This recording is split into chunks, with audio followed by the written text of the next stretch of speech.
Rome and Persia, rivals whose conflicts defined late antiquity. And for over 700 years, these two powers sparred back and forth, resulting in conflicts that killed many hundreds of thousands of their citizens over that same time period. But though these two powers often fought, save for a few extreme examples, their conflicts were never death struggles where one side sought the other's complete destruction.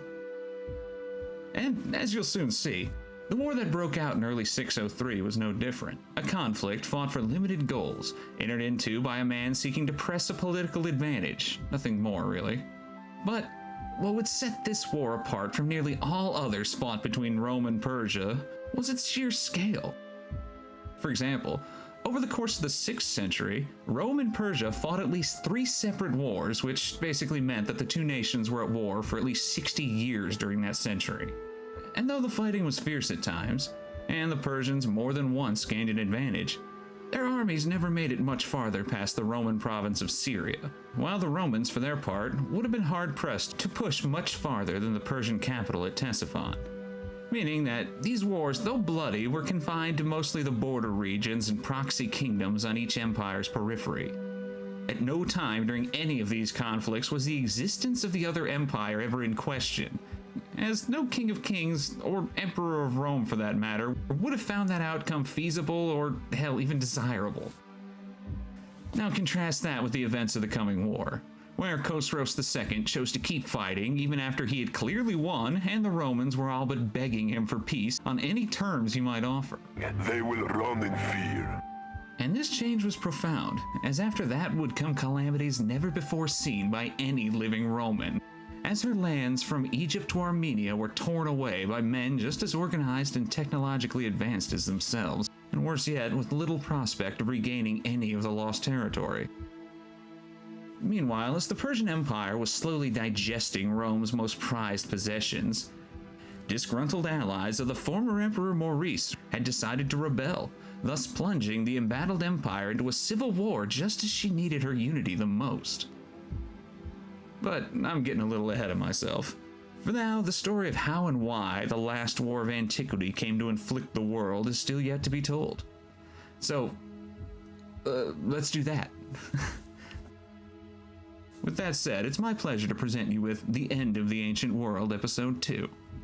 And by the end of this thing, if you think I've earned it, please leave a like or, better yet, subscribe. It really helps me out.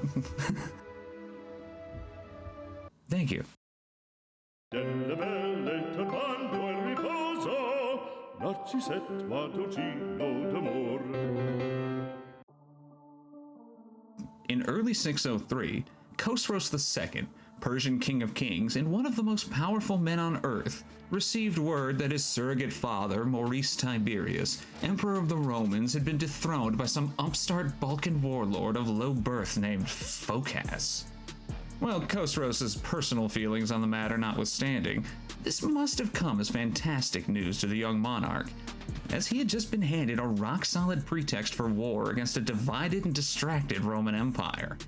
The perfect opportunity to renounce the concessions he'd made to Maurice nearly 10 years before, and maybe even if he was lucky, a chance to extract a little tribute from the Romans while he was at it.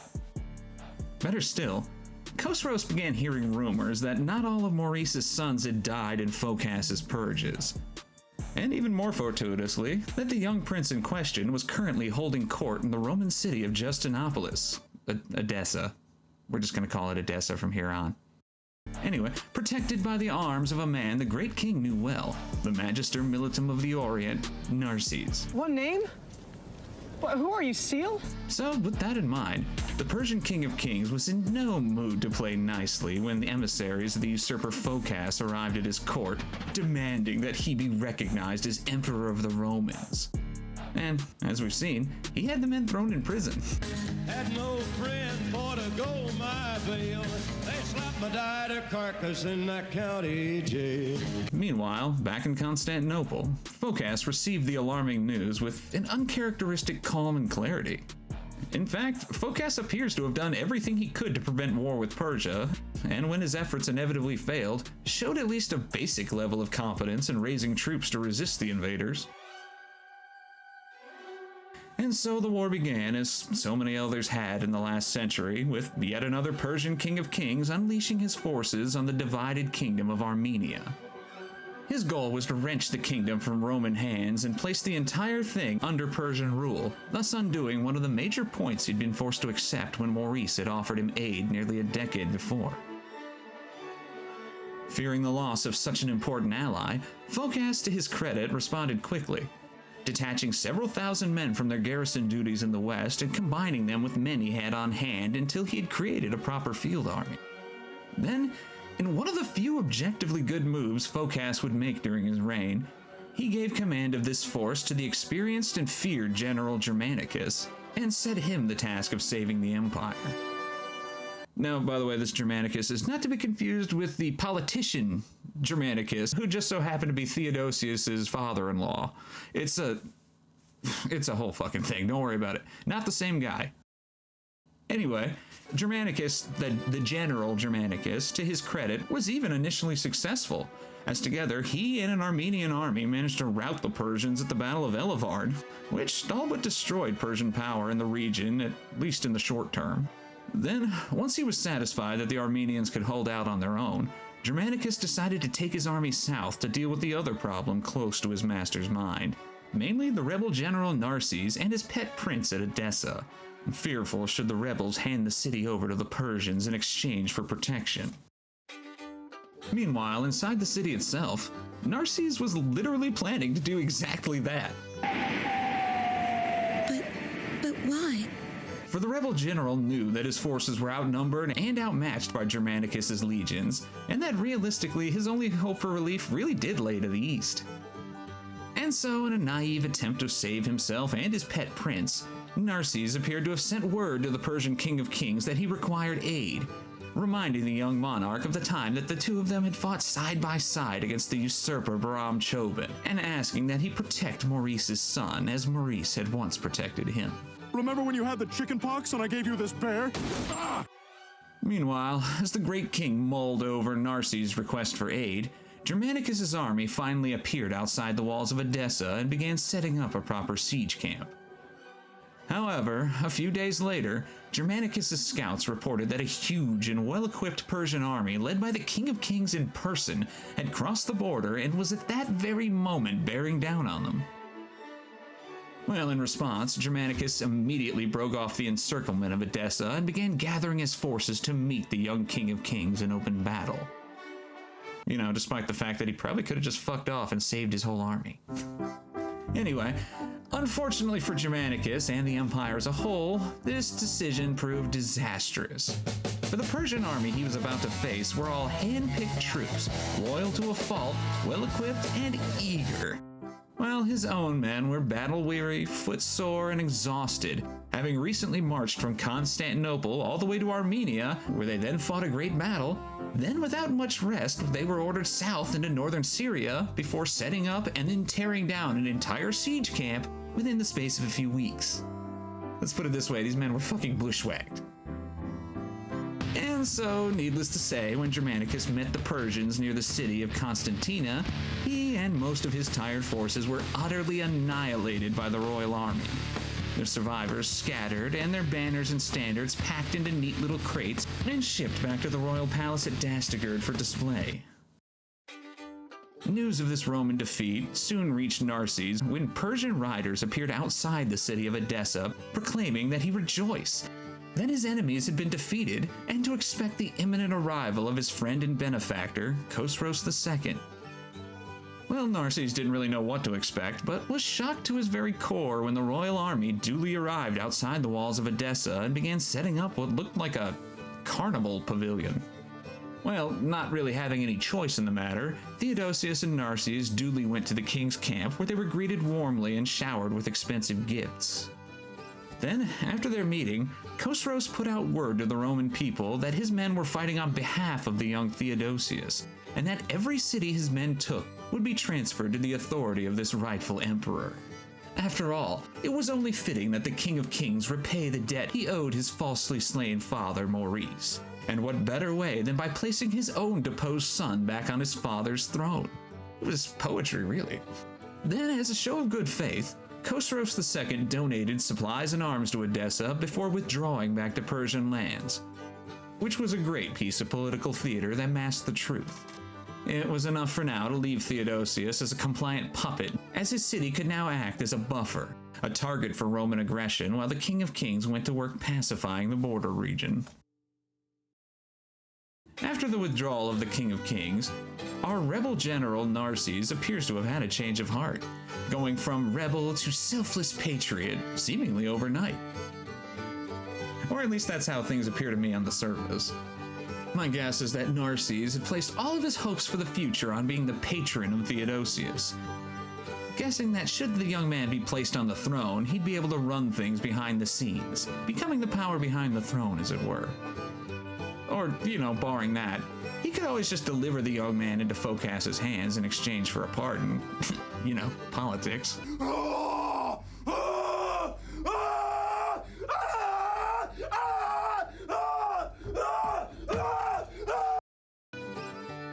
But now everything was different, and the young man had a new and far more powerful patron in Khosrow. Okay, that's what I didn't want to have happen. I'm guessing that Narses was fine with a Roman running things behind the scenes, mainly himself, but drew the line at a Roman emperor being the puppet and plaything of a powerful foreign king. It was simply a bridge too far for our Roman general. But that's, again, just my guess, as we have no sources that I know of that can confirm or deny any of his motives. But for reasons I really can't explain otherwise, around this time, Narses left Theodosius in control of Edessa and traveled to Constantinople in person and of his own free will. I mean, he had to have known that he was putting himself at risk by showing up at Phocas's front door like that. You're gonna burn! Probably figured he could talk his way into Phocas's good graces or something, soldier to soldier. But he didn't really know who he was dealing with, as Phocas, ever the vindictive little shithead, had other plans. For instead of taking advantage of the man's experience and allowing Narses to command his armies,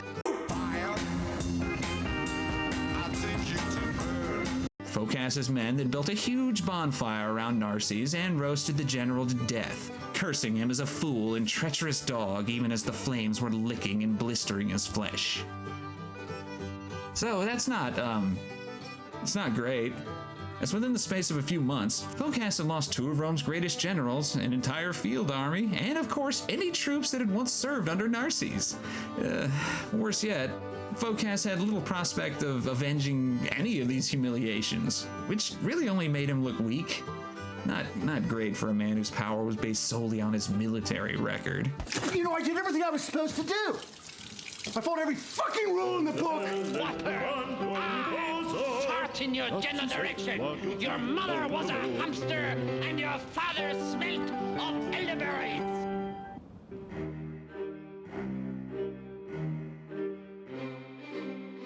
The past decade hadn't been kind to the Roman world. 5 years of gross imperial mismanagement, coupled with a grinding war of attrition in the east, had exposed the rotten hollowness of the once invincible empire. In every city, travelers spoke of famine, invasion, corrupt landlords, armies of refugees stripping the half-grown grain from the fields, cities overrun by heretics, and sightings of the devil himself along the roadside. Because Satan's not in a guitar pick. He's inside all of us. He's in here. In your hearts. And despite some hyperbole and a whole lot of prejudice on their part, they were mostly right.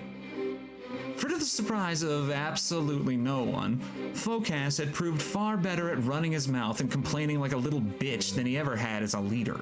A man far more interested in setting potential enemies on fire than ruling on behalf of his people. I mean, that's just life. Worse yet, Phocas had deliberately attacked the machinery of his own government when he'd allowed his men to plunder and kill the men who actually ran the empire. Which might have been okay had Phocas replaced, literally any of those people who were killed or fled with competent or well-qualified people, but seeing as how everyone he knew was catastrophically underqualified to hold any positions of power. If I had a dime for every book he's actually read, I'd be broke. Things quickly went to shit. You see, all over the empire, taxes failed to be called in, infrastructure projects were abandoned from lack of funds, and vital grain shipments either went unpaid or were never ordered in the first place. And worst of all, seeing how Phocas was, like a military man, the armies he sent out each season against the Persians were more often than not outmaneuvered and forced to withdraw. And so, as the years ground forward, everything that had once rendered the Empire civilized was neglected. Now, you might have noticed some hostility on my part toward Phocas. I'll kill you. And you're about to learn why. On one Saturday in June of 605, a large fire broke out in the capital, which ended up engulfing a large portion of the administrative district. Now, as you might imagine, some citizens mobilized to put out the fire and worked to save their community, and it was beautiful or whatever. But not everyone was so inclined, and as you also might have expected, massive looting occurred as organized hooligan gangs worked to secure whatever loot they could before the flames drew too close. On a side note, now that Phocas had been in power for over a year, he'd begun to grow tired of the allies that had thrown open the gates to the capital to him back in 602. The Green Faction. That in mind, the fire of 605 provided him with the perfect opportunity to destroy the Green Faction's leadership while also endearing himself to their rivals, the Blues. Now, it's by no means absolute or anything. I know I'll probably get a bunch of shit for it anyway, but whatever. The Green Faction usually represented those folks who made their living from labor, basically the Roman proletariat. In contrast, the Blue Faction usually represented landholders, the military, and the clergy, along with, all of their dependents. Basically aristocrats. So by switching from green to blue, Phocas was trying to ingratiate himself with the elites of the Empire, no longer wishing to be seen as the people's candidate. And so Phocas cracked down hard, claiming to anyone who would listen that the Greens had betrayed the Empire, that they'd been conspiring with the dead Emperor Maurice's relatives and other leading men of the Empire to overthrow him. They're eating the dogs, the people that came in. They're eating the cats. They're eating the pets of the people that live there. And this is what's happening. Soon, troops began going door to door, dragging high-ranking members of the Green Faction into the streets where they were then brutally murdered. Hell, the leader of the Green Faction, a man named John Crucius, was one such victim. A confused man dragged to the ruins of a burnt-out building where he himself was burnt alive. His just one story amongst many. But that was really only the beginning, as in 607, Phocas used another bout of unrest in the capital as an excuse to murder Maurice's widow along with most of his former advisors and intimates. Hell, here's a whole segment lifted from the Chronicon Pascal all about it. Enjoy. Now, the quote begins with a long list of names that I am far too much of a pleb to be able to pronounce, but the list does end with a man named Elphidius Illustris. Quote, Elphidius had his tongue cut out and his 4 extremities removed. He was paraded on a stretcher and carried down to the sea wherein his eyes had been gouged out. He was then thrown into a skiff and burnt. The other people aforementioned were all beheaded on the grounds that they were discovered plotting against the Emperor Phocas. At this same time, Constantia, former queen, was also beheaded across the strait at the breakwater of Eutropus near Chalcedon. The surviving female children of her and Maurice were all killed, together with the daughter of Germanicus, who had been the wife of Theodosius, and Germanicus himself was killed along with them. Yeah, Phocas was that kind of guy. See, he knew that the pretender Theodosius was still out there in Edessa somewhere, and wished to do him violence by any means necessary. Even if he probably wasn't who he said he was, but it doesn't matter. But unlike the low-level looting of 605, the unrest in 607 actually does appear to have been a concerted attempt to unseat Phocas by the elites of Constantinople. One that proved unsuccessful. I'm guessing he failed to impress them over the last year and a half, I don't know. Familiarity breeds contempt. But as I said, Phocas really didn't care who the real agitators were. He already had a list of enemies in his head, and they would be punished along with the guilty. Now, his whole reign is full of shit like that. The guy was an insecure little bitch. I mean, the mere thought that a potential enemy might be plotting against him made him crazy, haunting his every thought. Coward, that's the word. Yeah, he was a fucking coward. You said you're ugly, you're disgusting, I'm gonna kill you, give me $200. Now, despite Phocas's home rule being perceived now, and even at the time, as a miserable failure, You know, unless you live in Italy, but who gives a flying shit what Gregory the Great thinks? Guy was receiving kickbacks, of course he liked Phocas. Ugh.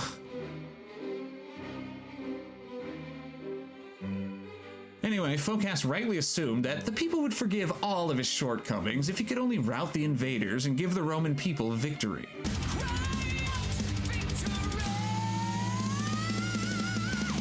And so Phocas put what little resources he did have into the struggle with Persia, lavishing what men and arms were available on anybody he thought could tip the scales in the empire's favor. But as each year bled into the next, and man after man either betrayed his trust or were found to be completely incompetent, the empire's prospects for victory got ever smaller. For even after spending far more on the struggle than he or his people could ever afford to repay, Phocas's war machine had only managed to create a grinding war of attrition, one in which the Romans took a step back with every single year that passed. The worst blow of the early period fell in 604, when after an 18-month siege, the Roman fortress town of Dara was forced to surrender. The same place, in fact, whose loss drove the Emperor Justin II, you remember the crazy one?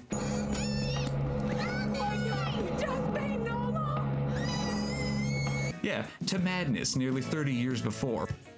As a result of its fall, the coming years would see the Persians use Dara as a major springboard for raids across the now hopelessly compromised frontier.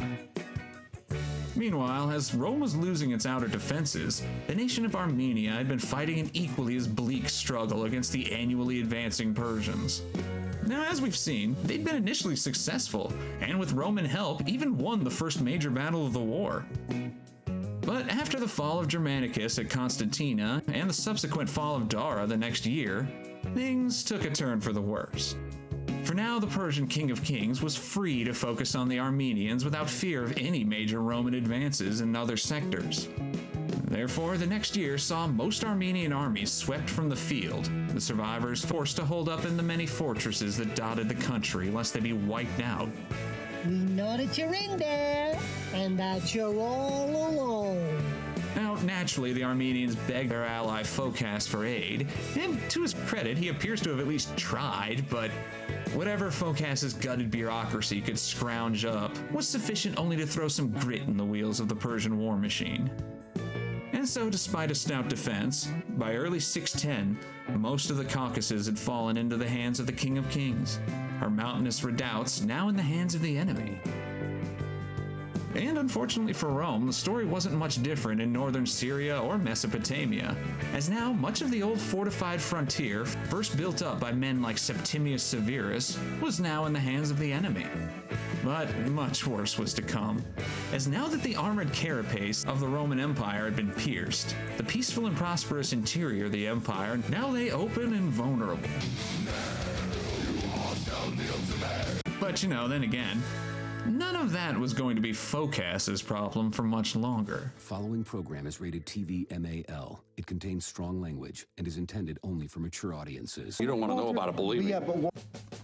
Meanwhile, as the armies of Phocas were busy bleeding themselves white against the Persians in siege after monotonous siege, and the man himself was preoccupied with ordering his rivals be burnt alive, an even greater threat to his reign was building strength.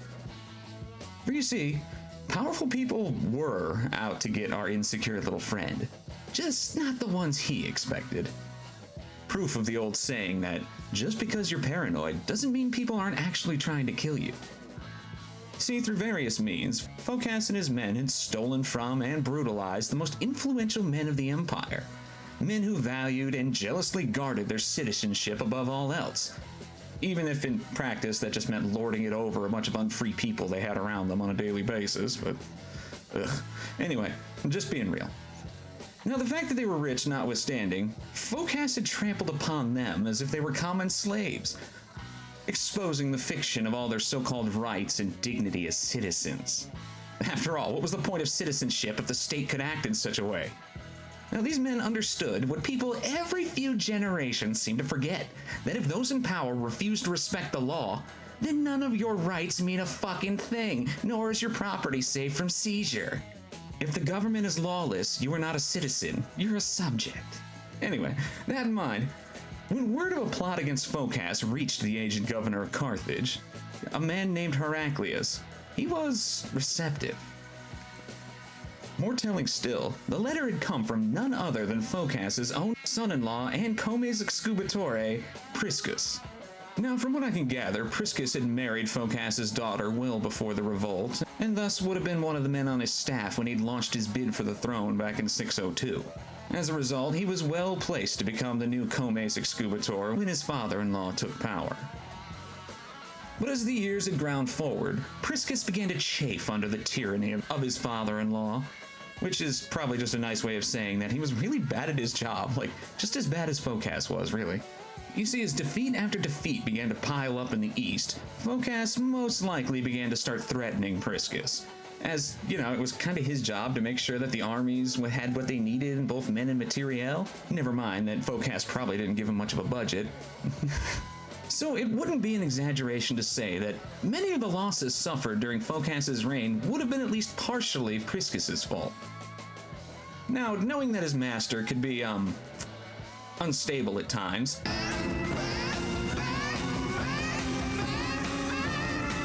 this pressure must have become more and more threatening as time went on. And so, spurred on by what I assume was desperation, Priscus began plotting against his father-in-law, hoping to save his own life and wealth by removing his former patron as a threat. And, lucky for Priscus, allies were close at hand, as most of the aristocracy could not stand Phocas. That in mind, in late 607, when somebody floated the name of the governor of Carthage as a possible ally, Priscus jumped on the opportunity, and so the letter was sent and the fuse was lit. Once upon a time, Heraclius the Elder had been one of Maurice's most trusted and effective generals, with a long history of service against the Persians and northern barbarians. It's said that his family originally came from Armenia, but by the time we first hear about him and his family, they'd been thoroughly Romanized. After years of loyal service to his friend and patron Maurice, in 593, the elder Heraclius was awarded with the governorship of North Africa. When news of Maurice's death had reached the old man in late 602, he'd been understandably upset, even contemplating action against the usurper. Now, for his part, Phocas would have gladly done away with Heraclius the Elder had he been closer at hand, but one look at a map soon dissuaded Phocas, as it was pretty clear that the only way he could have removed the old man was by force. Force he didn't really have. And so Phocas chose the carrot over the stick, assuring Heraclius that no harm would come to his family, and of course placing a few hefty bribes in his hand. Secure in the knowledge that he had friends in the capital, Heraclius launched his rebellion in early 608 by withholding taxes from Phocas and using the revenue to recruit an army. This new force was then given to Heraclius' nephew, a man named Nicetas. And despite this being a blatant display of nepotism, the young and heroic Nicetas proved to be an inspired choice, quickly proving to be more than a match for any creature of Phocas. After being given command, Nicetas and his new army were then instructed to march over the deserts of Tripoli and Libya, recruiting tribesmen as they went. Then, once inside Egypt, he was expected to take the coastal region, including the provincial capital of Alexandria, which would all but cut Constantinople off from its regular grain shipments, and with any luck, starting a terror famine amongst the desperate poor of the city. No, I'm not kidding. Quote, "The first move of the rebels was to stop the grain shipments to restrict the capital's food supply, and to this end they also sent Nicetas, son of Gregory, to Egypt to spread the revolt." Yeah, I mean, what else do you fucking call that? You see, the elder Heraclius already controlled one of the two most important grain exporting regions in the empire, as even at this late stage, the climate of North Africa was far wetter, making for ideal conditions for the production of wheat and other cereal crops.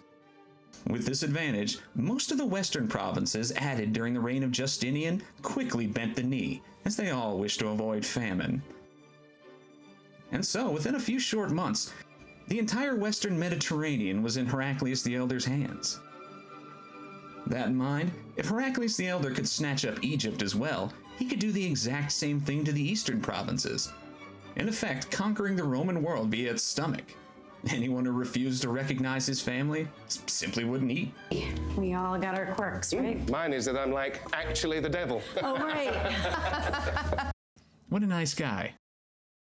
Meanwhile, as the old man of Carthage was plotting a massive terror famine against his own people, the port of Carthage was alive once more. Her men hard at work building new warships and transports, and everywhere one looked around the old city there would have been activity. The elder Heraclius knew that control of trade routes to the east would further deny the capital of food and much-needed money, further weakening Phocas's hold on the people. Once his fleet was ready, Heraclius the Elder placed his son and co-emperor, the imaginatively named Heraclius the Younger, in command. He and his fleet were then ordered to take a series of strategic islands and ports all over the Mediterranean that would allow his ships to prey on imperial trade and, of course, encourage the western provinces to see things his way. Now, around this time, about 609, Heraclius the Younger would have been in his mid-30s with a big burly chest and flowing blonde hair. 1, 2, 3, baby. But despite his looks, though, Heraclius had not spent his youth on conquest or battles. Even though later authorities, high on the myth of his greatness, went out of their way to pretend like he was some kind of badass from day one, using words like genius and exceptional, he wasn't. He was just some spoiled rich kid with some mild military training at best. So instead, Heraclius the Younger had spent his youth among friends, drinking, hunting, and generally chilling around a bonfire telling stories. A man skilled at charming others in person, not necessarily by his wit or cunning, but by his persona alone. The dude had swag, at least in his younger years. Meanwhile, as the younger Heraclius was roaming the seas in search of One Piece, his cousin Nicetas, an actual badass, was out there winning the empire for the Heraclii. For as soon as the rebellion was declared, Nicetas and his father Gregory managed to recruit around 3,000 Roman citizens with maybe another 3,000 or so Berber tribesmen. Nicetas then began marching east along the North African coast, as the elder Heraclius still lacked the ships to send him by sea. Along the way, Nicetas appears to have recruited several thousand more tribesmen, which bolstered his numbers to maybe about 10,000 men, which was probably bigger than most of the armies the Persians were currently attacking the empire with. Just saying. I mean, you have to remember, according to Maurice's Strategicon, an army of around 5,000 men was considered an adequate force for most tasks, with about 15,000 being considered abnormally large. This was a time where armies were small and manpower was scarce.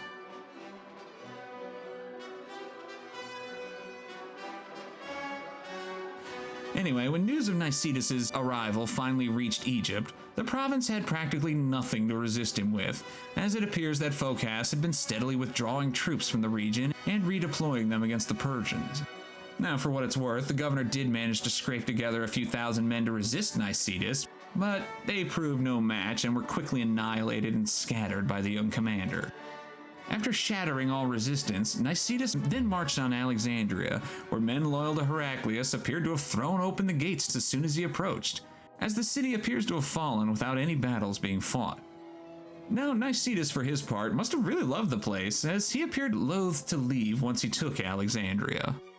As instead of pushing forward, he allowed one of his generals, a man named Boniface, to take the bulk of the army east while he remained in the city with a much smaller force. But our young hero had just made a costly mistake, as when news of the fall of Alexandria reached Phocas, the man decided to drop everything he was doing and deal with this young rebel. And because Phocas seems to hate me personally, he chose a man with an extremely similar sounding name called Bonosus for the job. One of the few men in his inner circle that probably had any competence whatsoever. Now, Bonosus, for his part, gathered what men he could and quickly stormed into the province of Egypt, his army managing to travel faster than news of their arrival. Because of this speed, Bonosus managed to get the drop on old Boniface near the city of Atrib, surprising the Heraclean army just as they were deploying for a siege. Well, Phocas's man wasted little time and rallied his men for an attack before the rebels could collect their forces. The resulting battle was an absolute slaughter, as the unprepared rebels either fled or were cut down by Phocas's victorious troops. After the battle, Boniface and his remaining men were captured and put to death by the victorious Bonosus, an act that seems to have galvanized those loyal to the Heraclii against the invading Phocian army. But that simple surprise attack appears to have been the extent of Bonosus' genius, making him yet another stupid bitch. As he was less successful moving forward. Yeah, much like his master back in Constantinople, Bonosus was also an insecure little bitch. But you see, he inflicted brutal reprisals in every single town he reconquered for the Empire, allowing his men to ravage the guilty and innocent alike, hoping that the terror his men inflicted would cow the people of Egypt into submission. But in reality, all his terrorist bullshit did was turn the people against him and his master. As back in Alexandria, Nicetas was having no trouble at all in regaining the numbers lost at Atrib, as refugees fleeing Bonosus's rampage had swelled the city's population to heights not seen for 50 years. After a few weeks, Bonosus finally appeared outside Alexandria at the head of maybe 12,000 or so Phocan loyalists. A number I just pulled directly from my ass, but one that sounds about right given the circumstances. But try as he might, Bonosus simply couldn't take the city, his men failing in 2 separate assaults before he was forced to withdraw. To make matters even worse, Bonosus and his men had laid the entire countryside waste on their way to Alexandria, and now there was little if anything in the way of supplies for his army as they fled away from the city. I mean, just imagine if General Sherman had been forced to retreat during his march to the sea. Basically that.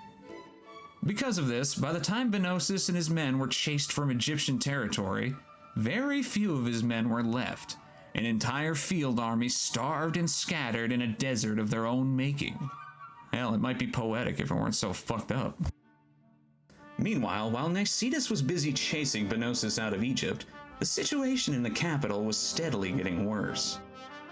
You see, much as the old man had predicted, the people of Constantinople began to suffer shortages and soaring prices as soon as the port of Alexandria had fallen to Nicetas. Now the Patriarch and other high-ranking churchmen of the city soon stepped in, using their position and wealth to facilitate grain smuggling into the capital, which helped save many lives from famine. Despite this help, the people of the capital were growing more bold and restless as signs of want and poverty scarred more and more families.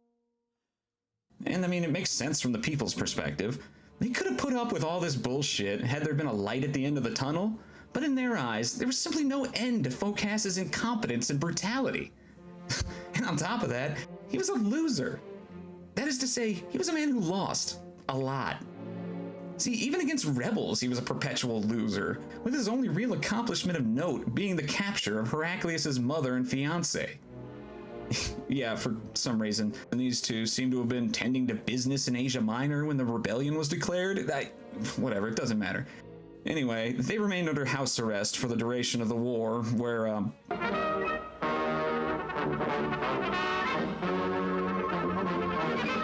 That's all I have to say about that. Bad things happened. Anyway, in order to quell any potential disorder in the capital, Phocas recalled the bloodthirsty Bonosus, who, for his part, was busy killing protesters in Antioch. Yeah, that tracks. You see, from what I could gather, the Patriarch of Antioch had decided to launch a pogrom against the local Jews of his city, which then descended into a full-scale riot that saw the local government lose control of the streets completely. Well, after putting down another such revolt in Jerusalem, Bonosus entered Antioch like a plague, killing hundreds of her citizens before order was restored. It was then, just as his troops were busy mopping up the last remnants of resistance, that a letter arrived ordering him and his men to return to the capital. Back in the palace, news of the suffering of so many came as great news to our old friend Priscus.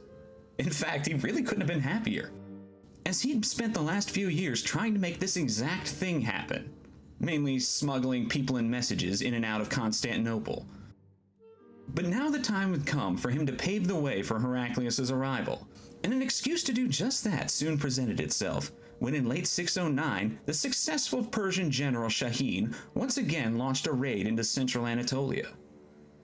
This is the same man, in fact, who the previous year had reached to within sight of Constantinople, with the outskirts of her sister city of Chalcedon being raided before he eventually withdrew, laden with loot and captives. That in mind, it wasn't really difficult for Priscus to persuade Phocas to dispatch the bulk of the army east to meet the Persian threat. This, of course, had the added benefit of stripping the capital of most of her defenders just as Heraclius was preparing for his final assault. Very neat and convenient. Meanwhile, out in the provinces, all was now in place. The breadbasket of the empire was now firmly under the control of the Heraclii, and the seas were all but closed to the ships of Phocas. The capital of Constantinople was now vulnerable. Its wealthy citizens fled to the countryside, and her common folk near the verge of full-scale bread riots. In fact, just about everything had gone according to the old general's plans, including his own death. For by the time everything fell into place and the final blow was to be struck, Heraclius the Elder was dead. Even still, for better or worse, the old man had set into motion a chain of events that would see his family rule the Roman Empire for the next 101 years, his descendants rebuilding the state from the ground up, going from a Romano-Latin-based order to a new Greco-Byzantine one. But again, that's a story for another day. For at this point, the Roman Empire was still to be won. By the way, notice I haven't spent much time talking of Heraclius the Younger's actual achievements, mostly because there aren't any. As he appears to have just gone from port to port, strong-arming local governors like some kind of mafia don. There's no mafia.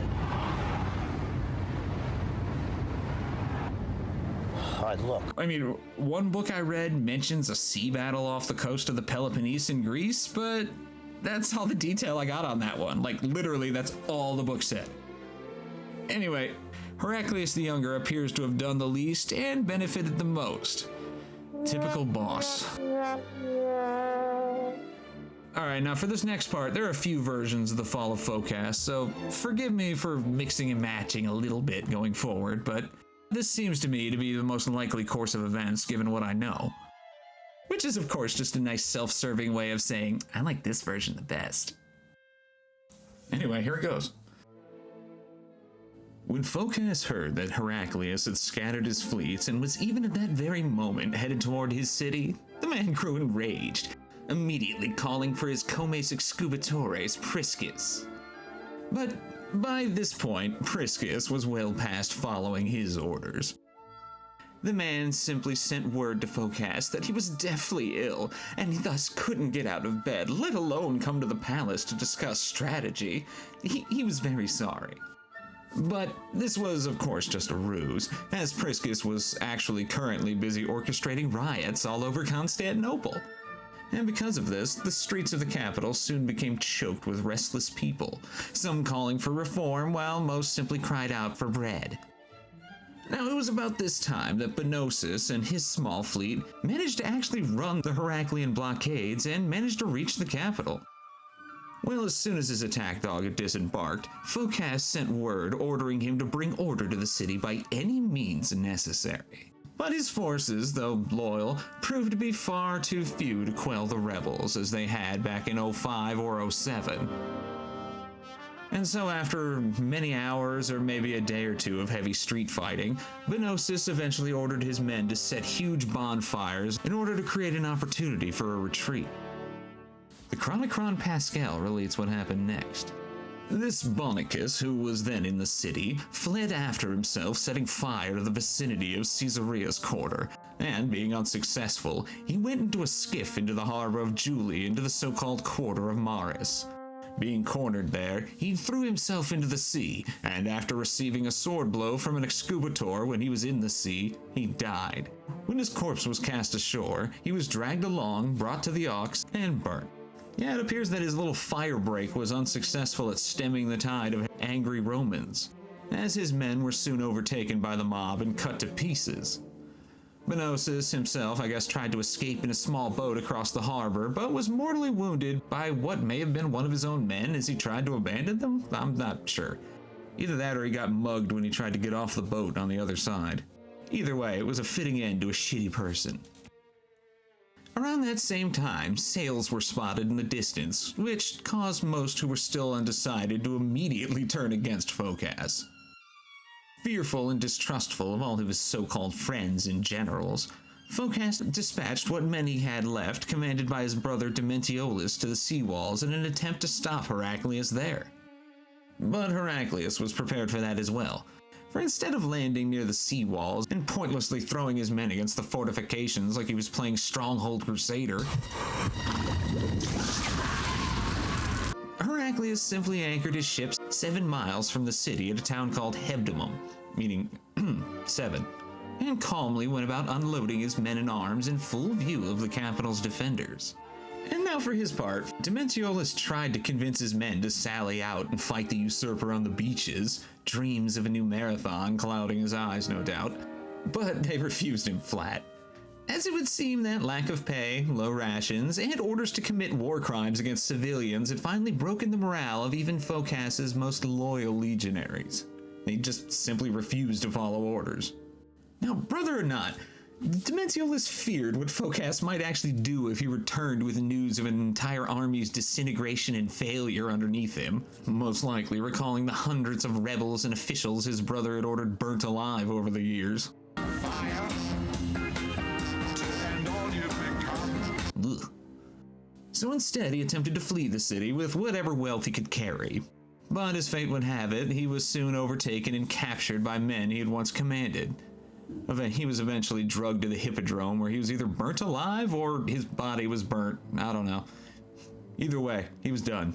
Now here's something we hope you'll really like. When news of this mutiny filtered back to the city, any semblance of order or reverence for Phocas's regime completely evaporated.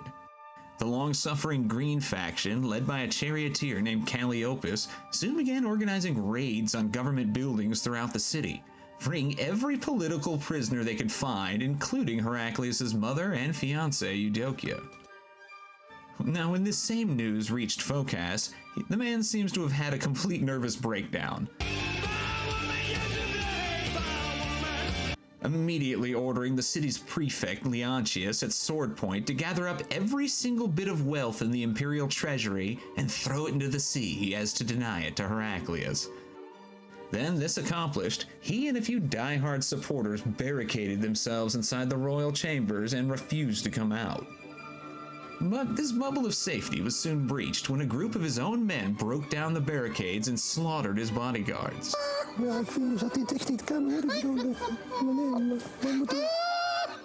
After the struggle, the tyrant Phocas was drugged from his palace by his own men and forced to kneel on the rough decks of Heraclius' own flagship.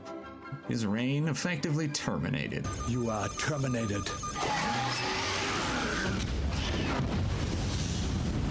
Then, in a scene often depicted in art, Heraclius looked out onto the capital, her streets in disrepair, a population reduced to famine and banditry, before he then began to read the deposed emperor a list of crimes and grievances he was no doubt guilty of. Heraclius went on and on, accusing Phocas of bringing the Persians down on them, and of ignoring the barbarians in the west. He accused Phocas of invoking God's wrath, pointing out the many famines and plagues that were currently ravaging the people. You know, despite the fact that it was actually he and his fucking father that were the ones that orchestrated the food shortage as a weapon of war, but hey, what the fuck do I know, you know? Hold on while I bash my head into a brick wall for a few minutes.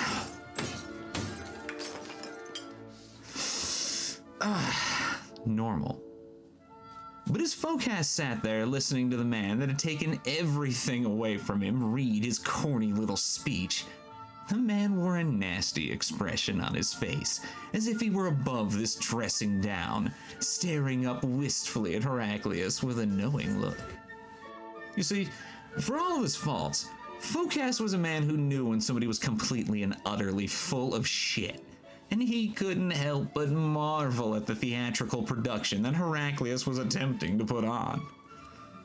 For the eyes of Phocas, and, you know, if we're being honest, objective reality itself, Heraclius was the reason things had gone so wrong, stabbing the Empire in the back just as she needed unity the most. At least on paper. Of course, you'd also have to ignore the fact that it was actually he, Phocas, that more than anyone else damaged Roman unity, but hey, I didn't say this wasn't morally complicated. Just fucking get over it, Buttercup. Get over it. If you want good guys versus bad guys, go watch fucking TV. This is history. And if you learn one lesson from it, just know that every single person in power is terrible. No! Fuck off! How shall we fuck off, oh Lord? Anyway, after reaching the end of his little speech, Heraclius cast his eyes down on Phocas, expecting to see him duly ashamed of himself and cowering.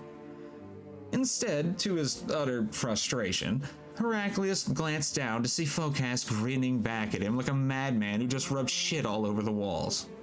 You see, by this point, I think Phocas had almost completely dissociated. He knew his life was forfeit and probably just didn't care anymore, fuck it. All the man really knew for sure was that his rival desperately wanted him to grovel and make a scene. And so he chose to deny Heraclius his final victory, grinning and rolling his eyes when other men probably would have begged for mercy. Pettiness, the last cruelty he could inflict on his victorious enemy. Now Heraclius, for his part, was starting to get a little angry, and made several attempts to explain to Phocas the gravity of his situation, but Phocas simply refused to take it seriously. Simply rolling his eyes and smiling back at the younger man with a mix of detachment and bemused disdain. Finally, Heraclius completely lost his patience with the stubborn centurion, kneeling down and screaming in his face, "Is this how you ruled, wretch?" Trembling hand outstretched theatrically to the ruined capital. Well, Phocas, without missing a beat, simply looked up with wide eyes and smiled before hissing the immortal rebuke, "Wilt thou govern better?" The words leaving his lips with the utter contempt usually saved for a boomer confronted with the word no. Well, this disrespect seems to have triggered something primal in Heraclius, and he just kind of blacked out for a second.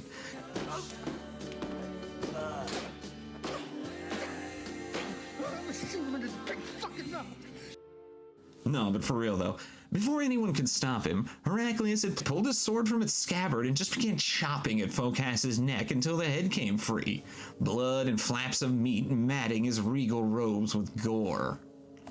Then, still enraged, Heraclius ordered the usurper's genitals to be removed and destroyed by fire. His body was then chopped into several pieces for display around his new city. "Wilt thou govern better?" Heraclius must have mumbled to himself. Wet sound of knives scraping flesh filled his ears. Heraclius then ordered Phocas's torso to be impaled with hooks and the body dragged behind a chariot. But his rage wasn't satisfied yet, as soon as Phocas was dead, Heraclius ordered the city's prefect Leontius to be drugged before him. When this was done, Heraclius knelt down and asked the man where the contents of the treasury were hidden, as his spies had told him that its contents had been moved. Well, Leontius sheepishly admitted that the entire contents of the imperial treasury were currently at the bottom of the Bosphorus by order of his master. Give me your fucking money! Well, the thought of losing so much wealth seems to have caused Heraclius to explode with anger, and he immediately ordered that Leontius be likewise drugged behind a chariot just as his master had been. Well, after, that, Heraclius and his new government went to the Hippodrome, where they proceeded to put on a pageant for the people. First, they paraded, then burnt a large portrait of Phocas, the same one, in fact, that Phocas had always ordered displayed before every event. Quote, which during his lifetime, foolish men wearing white robes had conducted into the Hippodrome with lighted candles. Yeah, Heraclius burnt that shit. Meanwhile, as Heraclius' men were busy casting the detritus of Phocas' regime into the flames, the broken bodies of Leontius and Phocas arrived. And, to the utter astonishment of the crowd, Leontius, former prefect of the city, was still alive. I'm not dead! What? Nothing? Here's your ninepence. I'm not dead! Hours of being pulled behind a chariot notwithstanding. Needless to say, though, the man was a sorry sight indeed, and all the gurgling and moaning was really starting to bum everybody out. Ugh. Don't worry, after everybody had taken in the spectacle, a random bystander walked over to Leontius with a large piece of wood and mercifully bashed his skull in. You're happy! Ah, thanks very much. Touch off. See you on Thursday. Right! After that, he and his former master's bodies were then tossed into the Great Bonfire along with the rest of Phocas's regime. Well, after, that, Heraclius then officially pardoned most of the leading members of the Blue faction that had supported Phocas, instead simply burning one of their flags as a ritual punishment. But even as the household slaves were chasing Phocas's head around the deck of the ship, and the Blues were quietly sobbing at the loss of their patron, few celebrations could be had. For even now, Rome's enemies were approaching from all sides. For as it turns out, the civil war launched by Heraclius' father had been costly in more ways than I can even express to you. In fact, between the usurpation of Phocas and nearly 8 years of constant wars, both civil and foreign, the defenses of the empire were in literal ruins. Smelling blood in the water, people from all over Europe, Africa, and Asia began active again. In northern Italy, the Lombards and Franks were back at it, pressing heavily against cities like Milan and Ravenna. Over in the Balkans, the Avar Khan began looting and burning cities, his people reinvigorated by the tribute paid by Phocas after the withdrawal of Roman forces. A gift the once embattled Khan could have never imagined in a million years if he tried, but here we were. But to be honest, these were all small fries, mere bloodsuckers compared to the almighty juggernaut that was Khosrow II and his professional field armies. For not since Hannibal the Carthaginian had the Romans faced a foe so well led and organized. And because of that, Rome was now on the back foot, her former advantages all but gone. In fact, at the very moment Heraclius had taken power, a Persian army under the successful general Shahin was doing battle near Caesarea in central Anatolia. The Persians at this point having taken all of Armenia, Mesopotamia, Upper Syria, and Eastern Asia Minor. Well, given the absolute clusterfuck he was about to inherit, achieving literally anything positive from it would by default make Heraclius one of the greatest rulers Rome had ever seen, a man of almost mythical energies of both mind and body. That in mind, join me next time as I tell the story of how Heraclius the Younger failed to live up to any of these lofty expectations. And yet, through grit and absolutely bloody-minded determination, Heraclius slowly remade himself into the man the Empire so desperately needed, transforming from a simple man inexperienced in the game of nations into Rome's avenging angel, an avatar of victory that would one day deliver his people from all their foes. But then again, that's a story for another day. Until then, this has been Storytime, and I've been Andrew Jackson. Thank you.